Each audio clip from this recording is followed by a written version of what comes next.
ಎಲ್ರಿಗೂ ನಮಸ್ಕಾರ.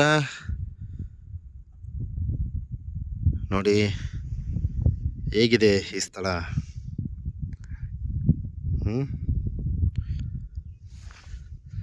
ಸ್ವಲ್ಪ ದಯವಿಟ್ಟು ಒಂದು ಕಮೆಂಟ್ ಹಾಕಿ ತಿಳಿಸ್ರಿ. ನೋಡ್ರಿ ಹೇಗಿದೆ.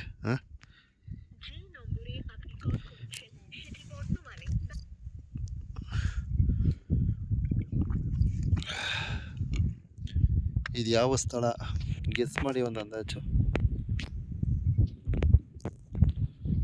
ಸೊ ಇದು ನಮ್ಮ ದ್ವಿಚಕ್ರ ವಾಹನ. ಸೊ ನಮ್ಮನ್ನ ಏನು ಇಲ್ಲಿ ತನಕ ಕರ್ಕೊಂಡು ಬಂದಿದೆ, ಇನ್ನು ಮುಂದೆನೂ ಕರ್ಕೊಂಡು ಹೋಗುತ್ತೆ ನಮ್ಮ ಒಂದು ದ್ವಿಚಕ್ರ ವಾಹನ. ನಿಜಕ್ಕೂ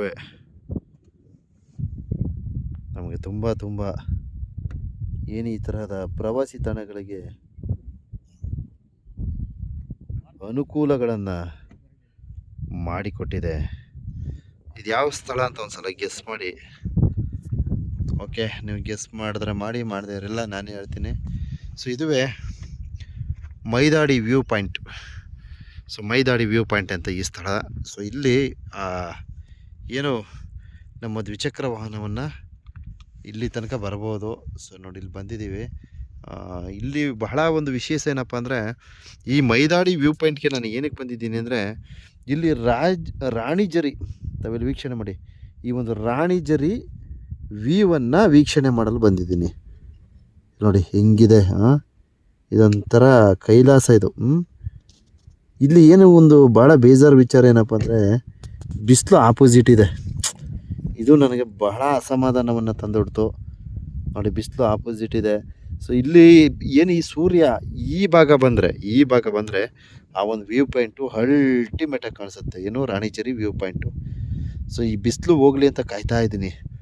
ಈ ಬಿಸಿಲು ಅಂದರೆ ಈ ಸೂರ್ಯನ ಬೆಳಕು ಸ್ವಲ್ಪ ಈ ಭಾಗ ಬಂದರೆ ಅಲ್ಲಿ ಅದ್ಭುತವಾದ ವ್ಯೂ ಸಿಗುತ್ತೆ. ಅದಕ್ಕೋಸ್ಕರ ಇಲ್ಲಿ ಬಹಳ ಕುತೂಹಲದಿಂದ ನಾನು ಕಾಯ್ಕೊಂಡು ಕೂತಿದ್ದೀನಿ. ಸೊ ಬಿಡೋದಿಲ್ಲ.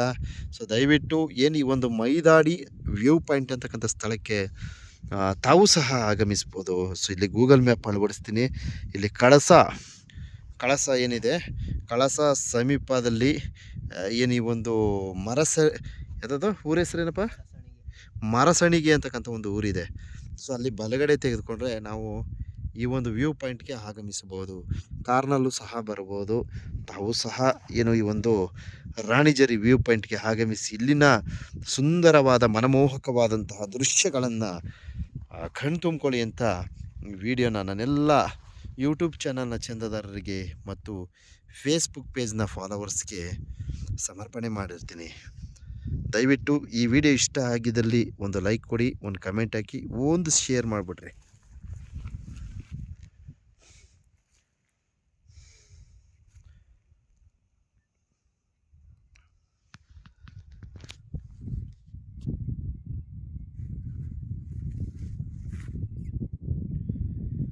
ನಮಗೆ ಈ ಥರ ಸ್ಥಳಗಳಂದರೆ ತುಂಬ ಇಷ್ಟ.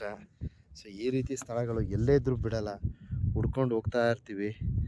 ಬಹಳ ಅದ್ಭುತವಾಗಿದೆ, ಮನಮೋಹಕವಾಗಿದೆ. ತಾವು ಸಹ ಆಗಮಿಸಿ ಇಲ್ಲಿನ ದೃಶ್ಯಾವಳಿಗಳನ್ನು ಕಣ್ಣು ತುಂಬಿಕೊಳ್ಳಿ.